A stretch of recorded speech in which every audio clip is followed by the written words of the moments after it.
নমস্কাৰ পুনৰ এবাৰ আপোনালোকক স্বাগতম জনাইছোঁ অনুপম হাজৰিকা বৰা ইউটিউব চেনেলৰ অন্য এটি নতুন ভিডিঅ'লৈ। আজি আমি আপোনালোকৰ বাবে লৈ আহিছোঁ অসমৰ ইতিহাসৰ কেইটামান অতি গুৰুত্বপূৰ্ণ প্ৰশ্ন উত্তৰ। প্ৰতিটো প্ৰশ্ন গুৰুত্বপূৰ্ণ হয়, আপোনালোকে ভিডিঅ'টো স্কিপ নকৰাকৈ চাব। আজি আমাৰ ফাৰ্ষ্ট কুৱেশ্যনটো হৈছে অসমত চাহ গছ কোনে আৱিষ্কাৰ কৰে?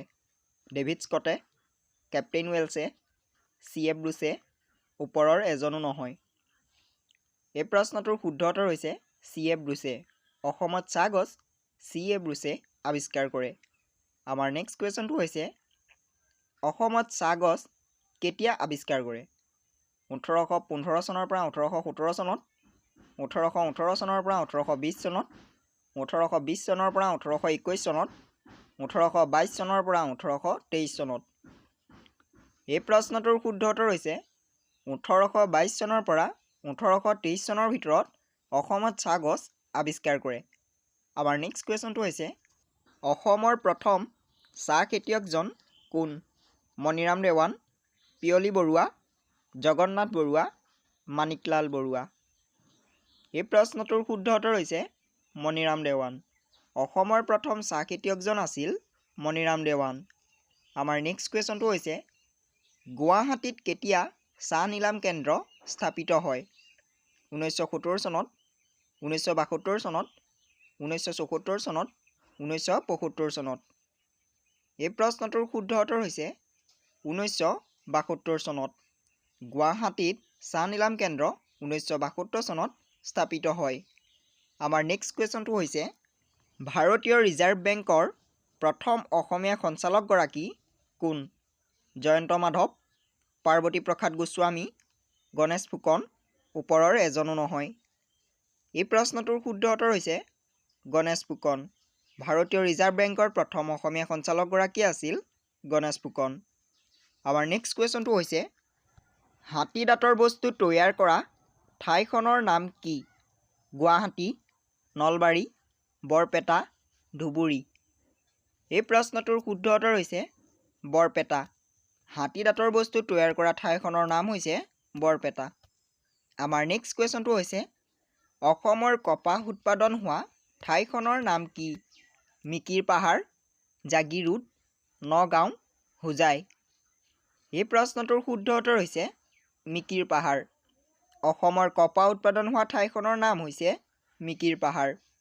আমাৰ নেক্সট কুৱেশ্যনটো হৈছে এৰী মুগা পাট কাপোৰ উৎপাদন হোৱা ঠাইখনৰ নাম কি? সৰ্থেবাৰী, উমৰাংচু, হোজাই, শুৱালকুছি। এই প্ৰশ্নটোৰ শুদ্ধ উত্তৰ হৈছে শুৱালকুছি। এৰী মুগা পাট কাপোৰ উৎপাদন হোৱা ঠাইখনৰ নাম হৈছে শুৱালকুছি। আমাৰ নেক্সট কুৱেশ্যনটো হৈছে পিতলৰ বাচন তৈয়াৰ কৰা ঠাইখনৰ নাম কি? হাজো, নলবাৰী, যোৰহাট, কাৰ্বি আংলং। এই প্ৰশ্নটোৰ শুদ্ধ উত্তৰ হৈছে হাজো। পিতলৰ বাচন তৈয়াৰ কৰা ঠাইখনৰ নাম হৈছে হাজো। আমাৰ নেক্সট কুৱেশ্যনটো হৈছে কাঁহৰ বাচন তৈয়াৰ কৰা ঠাইখনৰ নাম কি? হাজো, নলবাৰী, সৰ্থেবাৰী, কাৰ্বি আংলং। এই প্ৰশ্নটোৰ শুদ্ধ উত্তৰ হৈছে সৰ্থেবাৰী। সৰ্থেবাৰীত কাঁহৰ বাচন তৈয়াৰ কৰা হয়। আমাৰ নেক্সট কুৱেশ্যনটো হৈছে অসম চুক্তি অনুযায়ী অসমত প্ৰতিষ্ঠা হোৱা তেল শোধনাগাৰটোৰ নাম কি? ডিগবৈ, নুনমাটি, নুমলীগড়, বঙাইগাঁও। এই প্ৰশ্নটোৰ শুদ্ধ উত্তৰ হৈছে নুমলীগড়। অসম চুক্তি অনুযায়ী অসমত প্ৰতিষ্ঠা হোৱা তেল শোধনাগাৰটোৰ নাম হ'ল নুমলীগড়। আমাৰ নেক্সট কুৱেশ্যনটো হৈছে ডিগবৈ শোধনাগাৰ কেতিয়া স্থাপন কৰা হৈছিল? 1901 চনত, 1903 চনত, 1915 চনত, 1925 চনত। এই প্ৰশ্নটোৰ শুদ্ধ উত্তৰ হৈছে 1901 চনত। ডিগবৈ শোধনাগাৰ 1901 চনত স্থাপন কৰা হৈছিল। আমাৰ নেক্সট কুৱেশ্যনটো হৈছে অসম পলিয়েষ্টাৰ উদ্যোগ নামৰ সূতা কলটো কোন ঠাইত আছে? নগাঁৱৰ শিলঘাটত, কামৰূপৰ ৰাণীত, নলবাৰীৰ নাটকুছিত, তিনিচুকীয়াৰ শদিয়াত। এই প্ৰশ্নটোৰ শুদ্ধ উত্তৰ হৈছে নলবাৰীৰ নাটকুছিত। অসম পলিয়েষ্টাৰ উদ্যোগ নামৰ সূতা কলটো নলবাৰীৰ নাটকুছিত আছে। আমাৰ নেক্সট কুৱেশ্যনটো হৈছে অইল ইণ্ডিয়া লিমিটেড কোম্পানীৰ প্ৰধান কাৰ্যালয়টো ক'ত আছে? গুৱাহাটীত, নলবাৰীত, বঙাইগাঁৱত, দুলীয়াজানত। এই প্ৰশ্নটোৰ শুদ্ধ উত্তৰ হৈছে দুলীয়াজানত। অইল ইণ্ডিয়া লিমিটেড কোম্পানীৰ প্ৰধান কাৰ্যালয়টো দুলীয়াজানত আছে। আমাৰ নেক্সট কুৱেশ্যনটো হৈছে বনস্পতি তেল উৎপাদনৰ কাৰখানা অসমৰ কোন ঠাইত আছে? গুৱাহাটীত, আমিনগাঁৱত, বঙাইগাঁৱত, দুলীয়াজানত। এই প্ৰশ্নটোৰ শুদ্ধ উত্তৰ হৈছে আমিনগাঁৱত। বনস্পতি তেল উদ্যোগৰ কাৰখানা অসমৰ আমিনগাঁৱত আছে। আমাৰ নেক্সট কুৱেশ্যনটো হৈছে কোন ঠাইত ৰেচম শিল্প কাৰখানাটো আছে? গৌৰীপুৰত, নগাঁৱত, বঙাইগাঁৱত, জাগিৰোডত। এই প্ৰশ্নটোৰ শুদ্ধ উত্তৰ হৈছে জাগিৰোডত। আমাৰ নেক্সট কুৱেশ্যনটো হৈছে এছিয়াৰ ভিতৰতে সৰ্ববৃহৎ পখিলা উদ্যানখন অসমৰ কোন ঠাইত আছে? নুমলীগড়ত, ৰাণীত, তেজপুৰত, বঙাইগাঁৱত। এই প্ৰশ্নটোৰ শুদ্ধ উত্তৰ হৈছে নুমলীগড়ত। এছিয়াৰ ভিতৰতে সৰ্ববৃহৎ পখিলা উদ্যানখন অসমৰ নুমলীগড়ত আছে। আমাৰ নেক্সট কুৱেশ্যনটো হৈছে বিশ্বৰ সৰ্বপ্ৰথম স্থাপিত হোৱা চাহ গৱেষণা কেন্দ্ৰটো ক'ত আছে? গোৱালপাৰাৰ দুধনৈত, ধুবুৰীৰ গৌৰীপুৰত, চিৰাঙৰ বিজনীত, যোৰহাটৰ টুকলাইত। এই প্ৰশ্নটোৰ শুদ্ধ উত্তৰ হৈছে যোৰহাটৰ টুকলাইত। বিশ্বৰ সৰ্বপ্ৰথম স্থাপিত হোৱা চাহ গৱেষণা কেন্দ্ৰটো যোৰহাটৰ টুকলাইত আছে।